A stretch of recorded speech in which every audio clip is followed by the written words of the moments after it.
It makes sense. It's getting close to Halloween because Missouri is dressing up as a good football team, and it's scary to me.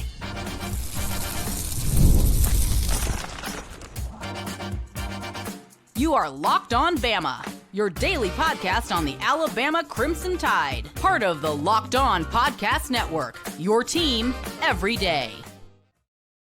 Hey, everybody, welcome back into Locked On Bama, AHSA Radio Network's Luke Robinson. That's me. Alabama internet legend Jimmy Stein. That's him. I want to thank you every day for being here every day. Thank you, newbies, for being here today. And thanks to everybody for making us your first listen every single day. You guys are the best, as per always. Jimmy, I keep looking at this Missouri game, and I keep getting more and more fearful. I don't know. I'm trying to talk myself into their weak schedule making their stats inflated. But, it's like I talked about with Alabama beating Louisiana Monroe 73-0. We could have beaten them 73-0 and looked like crap. Mhm. But we beat them 73-0, and only somebody who's blind and or deaf, I guess Xavier Chaplin would count. He's halfway there. I'm sorry. I still can't get over Hugh Freeze saying we figured it out. I'm sorry. I just can't do it. But all right. So only somebody who is blind would say y'all didn't look good in that. I didn't see improvement, against Louisiana Monroe. And I think it's the same way with this Missouri squad. Like, I've watched some of their games. I've watched some of their highlights. I've watched some of their stuff. And it's like, yeah, I'd love to discount UMass or whoever else they played that's a soup can, a dented soup can. I'd love to. But they're pretty doggone good. I mean, Yeah. and it's frightening. And meanwhile, the line is, sinking like every stock I've ever picked. Well, I get why all the early money's going on Missouri. This is a sticky spot for Alabama. We went over the Cole Kubelik tweet earlier this week about how only 4 SEC teams have ever beaten 3 consecutive ranked SEC team or 3 consecutive ranked teams without an open week. Somewhere in there, only 4 teams in SEC history have ever done it. I have a hard time buying that this particular Alabama team is a history-making team. They're so good, they'll make history. That seems like a stretch to me. So I get being nervous over that stat alone. Secondly, you just look at Missouri stats and how they match up their strengths versus Alabama's weaknesses. Statistically, that's a little scary. They run the ball really, really well. Alabama doesn't defend the ball, doesn't defend the run very, very well. That's got to scare you a little bit. It's at their place. SEC teams, I should have looked at the stat before I came on air, but it's something like 48-7 at home. I mean, that's the home record cumulatively for the entire league, 48-7. That's scary. 11 a.m. kick for whatever reason. It just seems that I have no statistical proof of this, but it just seems there's a lot of upsets in all the 11 o'clock games. I don't know that that's true. But nevertheless, it's a revenge game for Missouri. They're embarrassed over what happened in Tuscaloosa last year, just like Alabama was embarrassed about Vanderbilt and came to prove a point. So for all those reasons, this game is scary. And I agree. But getting to Luke's point about the schedule, I don't really care what Alabama did against, Monroe or, what they did against Central Arkansas or UMass or whoever, like I said, whatever, dented soup can they knocked over. But I do care about this. They did play South Carolina and Kansas. Those are pretty good teams. They're not great. They're not great teams, but they're good teams. They're power 4 teams with dangerous players. And they won both games. And they didn't exactly need a miracle at the end to do it. They won both games. But for those worried about how great Missouri is, you know what they didn't do against South Carolina and Kansas? Kill them. They didn't. They were behind to South Carolina entering the fourth quarter. I think it was a close game with Kansas for a lot of it. I think so. And then they sort of pulled away. Kansas was up 2 scores, I think. Yeah. So they didn't line up and just kick the crap out of South Carolina and Kansas. They had to work to beat them, and they were behind and had to come back. So while statistically Missouri's scary, when you look at the on-the-field results against good teams, maybe that's not so scary. Alabama, meanwhile, has played the third toughest schedule in the country. Alabama's played really good team like Georgia and pretty good teams like Vanderbilt and Florida State. Even Wisconsin, I would say, not quite what South Carolina and Kansas are, but in that ballpark. I don't think South Carolina and Kansas would blow out Wisconsin. But I'm worried. This is a spot that if I didn't know Alabama as well as I do, Luke, I might be going, I like Missouri in this game. If I didn't know Alabama as well as I do, I see how an outsider would be like, I think I like Missouri for the outright win. A couple of things. First of all, the 11 o'clock theory can lead to upsets, but I think it's usually upsets for a higher ranked home team. So like last year, Kentucky and Ole Miss, that was an 11 o'clock game. And Kentucky comes in and beats Ole Miss, and nobody can make sense of it. It made no sense at all. Then the whole thing about no SEC team, or very few, four SEC teams, three have won. We'd be the fifth. Three consecutive. Yeah, we'd be the fifth. So have won consecutive games, 3 in a row against ranked opponents. The first thing that probably makes that a little odd is that how often do you actually have that opportunity? Yeah. Okay. That happened too much. So, and then the other side, but the other side of that, again, every time I come up with something positive, I think of something negative. So the other side of that is, hey, if Alabama even does get by this one, and they are the 5th team in SEC history to do it, guess what? How many teams in SEC history have beaten 4 ranked teams in a row without an off week? Because that's what we got next in Tennessee. Yeah, I read somebody said, again, this is a blurb on social media, not a verified fact, but somebody said, yeah, Saban won 4 ranked games in a row, but there was an off week in the midst of it all, so it wouldn't count against the stat. He did win 4 in a row, and I think that was the 2016 team, which they were pretty good. As a matter of fact, I would argue that's probably the best Saban team that didn't win a national championship was the 2016 team. But, and of course, they were 2 seconds and a pick play. An incorrectly missed pick play, or they would have been the national champions. But despite all that worry, Luke, I'm going to pick Alabama to win the game. And I know y'all all tune in for this expert level analysis, but this is why I'm picking Alabama to win. They have more good players than Missouri.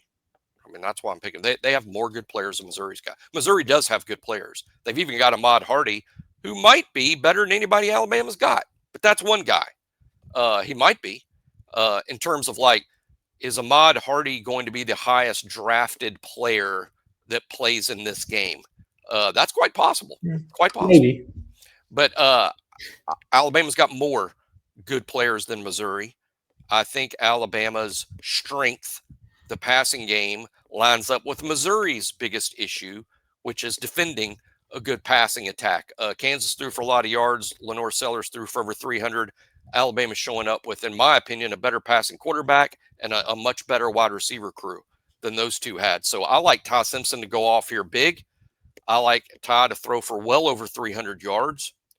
And I think Alabama's big plays in this game will prevent the upset from happening. But am I going to be surprised if Missouri rushes for over 200 yards and controls the clock? No, I won't be shocked. I won't be shocked at all. No, I won't be either. And here's one thing I'd say about that: that as long as we win, I'm fine with 200 yards. But I want those 200 yards to be worked for. I don't want a couple of 50-yard runs by Hardy. I mean, I don't want him to average 7.9 yards a carry like he does normally. I want him to average about 3 yards a carry. I want him to have to work his tail off to do this, because I think that's one thing that gets Missouri kind of fired up. I see in these, a lot of the highlights and games I've seen from him is when he breaks off something big, that whole team, their mentality changes.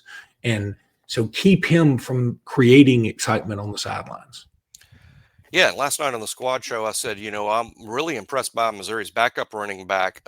He averages more yards per carry than even Ahmad Hardy, which is proof that it's not just Ahmad Hardy. It's Missouri's scheme and their offensive line and the way they do things. You don't have to be an Ahmad Hardy to do well at running back for Missouri. They just happen to have an Ahmad Hardy. But their backup, a kid named Jamal Roberts, and on the squad show last night, I got nothing but blank faces when I said, I'm really impressed that he can win American Idol and then be RB2 at Missouri. That's impressive. But I guess they don't realize that the guy who won American Idol last year was also named Jamal Roberts. And I guess I was the only one who knew that. I'll be honest, I didn't know that either. They're looking at me like, what the heck? But yeah, the winner of American Idol, Jamal Roberts, Missouri's backup running back, Jamal Roberts, apparently they're two different people, apparently. I am curious how many people knew American Idol was still a show. Honestly, I mean, I know Lionel Richie was judging at one time. Lionel Richie, Luke Bryan, and Carrie Underwood, current judge crew. When I say current, it's not on right now. It'll come on in January. I watch. Of course I do. It's you know, I used to watch it some because you know, buddies with Taylor Hicks and Super Guy, and you know, I almost quit watching because of I thought Justin Guarini got robbed, but or is that his name? That is his name, but as funny as that joke was, and I know you watched Taylor Hicks. I know enough about Idol to know this. I think Justin Guarini lost to Kelly Clarkson in year one. In the first one. Taylor won in like year two. So you quit watching and then Taylor. I don't know if Taylor was year two. He might have been. I think he was year two. Was he year two? It was very early. It was very early, if not year two. By the way, Taylor Hicks, Alabama fan, despite he actually went to Auburn. He may not even want me to tell people that, but it's too late. He probably pulls for both. I would guess. I think he pulls for Bama. If he goes to Auburn, he's not going to be like, "Hey, yeah, go to hell, Auburn." He didn't do that, but he's like, you know, he's a Bama fan. You know, in my acquaintance group when I was at Alabama, one of my good friends at Alabama spent 2 years at Auburn.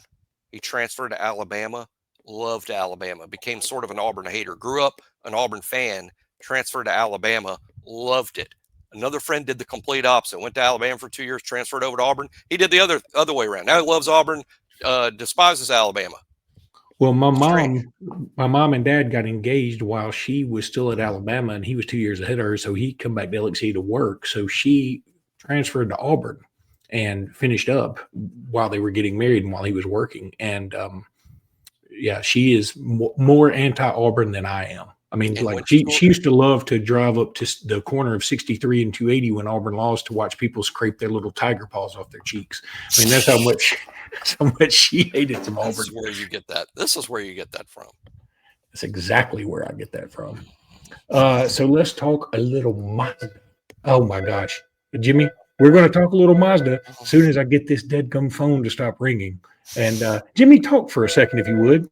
I'm going to talk about my Mazda RX-7 I had when I was 16 years old. It's my first car. Turned 16, got a Mazda RX-7. Loved it. Kept it all the way through Alabama. That's why I was driving at Alabama was a Mazda. So my experiences with Mazda, much better than Luke's mom experience at Auburn. Now, that is what I call saving the guy who's supposed to do the live reads. Mazda crafts cars for those who do more than simply move. Mazda delivers confidence with every ride, with more IIHS Top Safety Picks awards than anyone else as of August 2025. From footwork to breathwork, athletes sweat all the details. Mazda brings this same intention to how we craft every single model. With all-wheel drive standard and every crossover SUV, you can drive with confidence through almost any season. Like our players over here at Bama, we sweat every detail at Mazda, because when you make every move count, impossible becomes irrelevant. Mazda, move and be moved. Yes. I just wanted to make you wait a second for that. Okay. Monarch Money. Love Monarch Money. Most people can't name all their financial accounts or even what they're worth. I can't. It's much easier for me. Zero.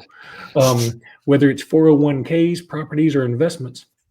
When you don't have the full picture, you can end up leaving money on the table. That's why there's Monarch Money. It's an all-in-one personal finance tool that brings your entire financial life together in one clean, easy-to-use interface on your laptop or on your phone. Monarch is built for people with busy lives. If you've put off organizing your finances, Monarch is for you, bruh. You can identify that you aren't saving as much as you thought. You can say, hey, I thought I was saving a ton. No, you're really not. Monarch Money taught me that real quick.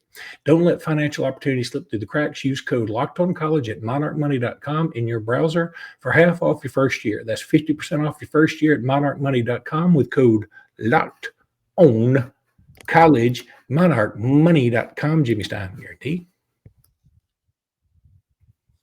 I know you tell your stories, and I don't want to maybe this story isn't that great, but my friend group, when I was in college, we'd play jokes on each other all the time, and I had this Mazda RX-7, and that was my college car. Is a 2-seater, sports car, 2-seater, and we'd play jokes on each other all the time, and most of the time I was playing the jokes and not the butt of the jokes. But this time I got up to go to class at Alabama on a Monday, Tuesday, I don't know, just any other random day, and I go down to my car and get in the car, and they had removed the seats. I had no seats. It was just blank floorboard right there. They had spent all night with their tools, got into my car because they got the key out of the apartment, and had removed the seats. And I had to go in. I was screaming, yelling, cussing about, put my seat. And then I went in my neighbor's apartment. My 2 seats were sitting in the living room of the neighbor's apartment. That would have been funny. The neighbor's apartment. And then they went in there and they re-put the seats back in. And of course I missed class because it takes a hot minute. I missed a whole class. And I was like, so about 2 or 3 days later, I started laughing about it. It was fine. I didn't think it was funny at all at the time, but boy, they got a big kick out of, because they were all watching upstairs when I went down. I didn't know they were all looking at me. They were all watching me when I went and got in the car. And then I'm like looking around going, that is bad. As if your seats fell out of the car. But so you were like looking around. That was one of them. Yeah. Like, where did I put my seats? It's always the last place you look. All right. X factors for Bama in this game. Yesterday I used as my thumbnail picture, I used Lotsy Brooks, and it dawned on me, hey, tomorrow we're going to talk about X factors, and my X factor is going to be Lotsy Brooks. And I don't know if people call him Lotsy. Lottie. I am. Do they? Well, coaches have been calling him Lottie. I heard players called him Lots early, but the coaches, even in press conferences, have called him Lottie. He's a dude, man. Look, every time he catches the ball, he is fighting, scratching, clawing for an extra yard. And he's got great balance. He's got great speed. He's got super wiggle. He feels like a combination. The 17 immediately evokes comparisons to Jalen Waddle, but I think that he's more a combination of probably the 4 wideouts. Now, am I saying he's like as good as all 4 wideouts put together? No, I'm not. I'm saying the speed, the wiggle, the hands, and also the fighting for extra yards. Jerry Jeudy, now he fought for yards differently because he just had that little dead leg thing he'd put on you, but he still fought for every yard he could possibly get. And I feel like that's what Lots does. He's a little tougher, like I guess Henry Ruggs would be a good comparison. Henry Ruggs is the one guy I remember getting hit a few times pretty doggone hard. I don't remember any of the other receivers getting nailed. I remember Jalen Waddle's getting face mask getting pulled pretty bad, but I think Brooks is going to have a game. He's due, man. It's like the Washington Generals. Eventually, they got to win one. Yeah, I'm convinced Ty's going to have a big day. What I haven't made up my mind is, do I think one wide receiver is going to stand out above the others in terms of having that monster day? Remember what Jermaine Burton did on the road at College Station a couple of years ago when he almost single-handedly won a game when all of a sudden, they said at that time Milroe couldn't throw the ball, and then Jermaine Burton ended up with like 200 yards and a big road win for Alabama. I can't decide if I think that Germ or Ryan or Lottie is going to have a 200-yard game, but I do think that it's all going to add up and it's going to be significant. So I'm just going to stick with Ty Simpson having the monster game, spreading it around. Won't be surprised either if Jam Miller does well. Now, Missouri's defense against the run is I think leads the entire league. Now, a lot of those stats are against, as Luke put it, dented tomato cans. So I agree that they're doing it with smoke and mirrors a little bit, but I'm hesitant to say Jam's going to go off because Missouri's numbers against the run are so good. But once Alabama starts passing Missouri like crazy, and Missouri's got to really focus on defending the pass, Maybe Jam Miller finds some room. I think a nice day for Alabama, but I also think Missouri is going to have a nice day. And I'll admit this, I'm impressed by what Kane Womack did against the run at Vandy. I'm very impressed against Vandy. 20 yards over 3 quarters. Who would not be impressed by that?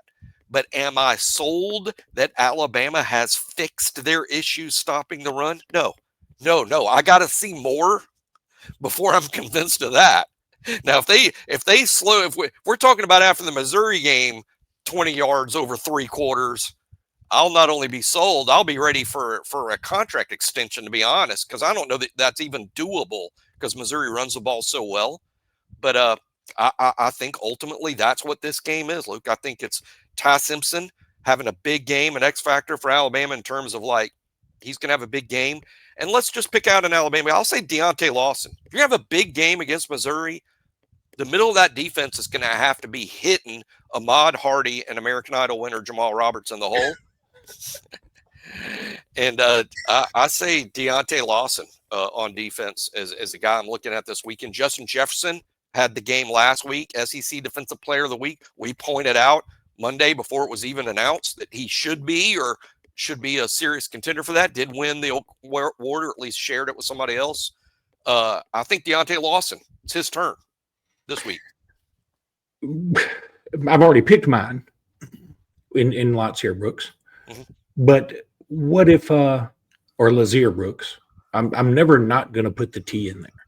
So anyway, that's the weird thing about all those nicknames having the T. I think it's pronounced Lazier per. There's some young people that listen to this and they're like, why can't y'all just all get it right all the time with Lazier? Once you pass 50, if you have a letter in your name, even if it's silent, we're probably going to say it. That's just how we are. It's something I got a memo in the mail that said you're over 50. You got to start pronouncing every consonant that's in everybody's name. And I'm sorry, if you get a name wrong the first time, you're never getting it right. Yeah, you got to get it right day one, or it'll always be wrong. We have a friend who I got a dog named Zeta, this little small Borky poo, and telling you this dog's got. I've never seen a dog with anxiety and depression, but this dog's got it all. And we have a friend who like never said Zeta, always forgot her name and called her Zelda, to the point where we just got her a sweater that says Zelda on it. So anyway, this friend must be over frequently. It's kind of frequently, and also I know I just admitted I got a dog with a sweater, so I know that's a whole nother set of I'm issues. watching Idol. You got sweater dogs. It's a mess over here. That is, I shouldn't have. Why did I do that? I did not mean to. I can tell you that. PrizePicks. Michael Southern's going to work right now with those little AI pictures. Oh, I got to put that picture up. I'll do that when we're talking. You on the Peloton? Yeah, we'll talk the Peloton stuff in a second. But PrizePicks, love PrizePicks. It's so much fun. I promise you, like PrizePicks will make your day on Saturday and Sunday. You can have so much fun with this. And you can just, put this much money on the line. This episode is brought to you by PrizePicks. Every day we make decisions, but on PrizePicks, being right can actually get you paid like that. Don't miss the excitement of this football season with PrizePicks, where it's good to be correct. Good to be right. That's what they actually said. Playing PrizePicks is such a fun, simple way to add more excitement to football. You just pick more or less on player projections like Josh Allen's passing yards or Saquon Barkley rushing for a touchdown. It's that simple. There's nothing to it. I love how quick it is. You can make your lineup in under a minute. Download the PrizePicks app today and use code LOCKEDONCollege to get $50 in lineups after you play your first $5 lineup. That's the code LOCKEDONCollege for $50 in lineups after you play your first $5 lineup. PrizePicks, because you know what? It's good to be right.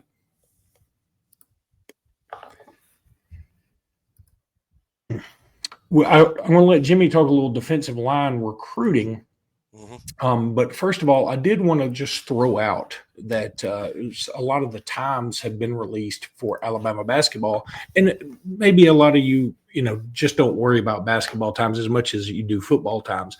Y'all know how I love a future schedule. I can't wait to talk about future schedules, future times, and all that. But I think it's interesting that Saturday, January 3rd, Alabama's first SEC game, we already knew this, is Kentucky, and it's at 11 o'clock in the morning on ESPN. To me, I love that because I'm looking at it like, okay, we will know like immediately. We will feel like we're a front runner or we got some catching up to do. That's in Tuscaloosa, right? That's in Tuscaloosa. Yeah. And Yeah. I'm like, the rest of the day could be just gravy because we've already beaten Kentucky at home, or the rest of the day could be us trying to figure out, okay, where the other SEC games are going to win. You know, it's tough to beat Alabama at home. You just don't do it very often. Tennessee has been able to do it a few times, but and Auburn did it last year, but you just don't do it very much. That's a barometer game. That's a barometer game. And a loss wouldn't be the end of the world there, No. as long as it's tight. But I think the important thing is you come out of it knowing kind of exactly where you stand. That's at Alabama's non-conference is so challenging. It's not like you're not going to find out a lot about yourself playing the St. John's and the Purdue's. And by the way, and Arizona's is, I'm going to. I've already really got everything solidified to go to Vegas for the Players Era tournament. So right before Thanksgiving, I'm going to leave on a Sunday, be back on Wednesday before Thanksgiving, and then I'll still be able to go to the Iron Bowl if I want to. So it works out great for me. So you're not going to go to St. John's? I don't think so. I mean, I was trying to make it work. I just don't know that I can. It's a lot to do both Vegas and New York, especially on a college football Saturday. And I think we play LSU that day. Yeah, in Tuscaloosa. So and probably a night kickoff. That hasn't been announced, but well, it is between 6 and 8. It has been announced it'll be between 6 and 8. So, okay, yeah, I'm hearing rumblings that's a 6:30 thing, but we'll see. But then the next Saturday, Texas at Alabama in basketball, 7:00 on ESPN. I get like a sneaky suspicion that could be game day. You mean for college basketball game day? Yeah. We have to Google. I'm not sure that they don't do college basketball game day right at the start of the season sometimes because Reese is still football. So I'm not sure that they're doing college basketball game day that time of the year. I'm not sure. But somebody could Google and tell us. But if that's not game day, I feel like something like I agree with you. The Texas game would be fantastic. Even Kentucky, week 1, although the problem doing college basketball game day and then you got an 11 a.m. kick 11 a.m. tip. That's weird, but we'll see. We certainly have done a lot of game day talk recently. I know. Second highest watched game day episode in the history of the show, which is saying a lot because the show's for Bama Vandy. For Bama Vandy. Second most watched regular season college game day in history. I don't really think that had a ton to do with Theo Vaughn. I mean, give him some credit for obviously bringing some of that viewership in. I mean, there's got to be some explanation, but really, I think I think if you want to get the country to watch, let them tune in to a game in which Alabama might lose. Yeah, you get the whole country gets into that, and obviously Alabama's got quite a huge fandom period, but second most watched episode ever.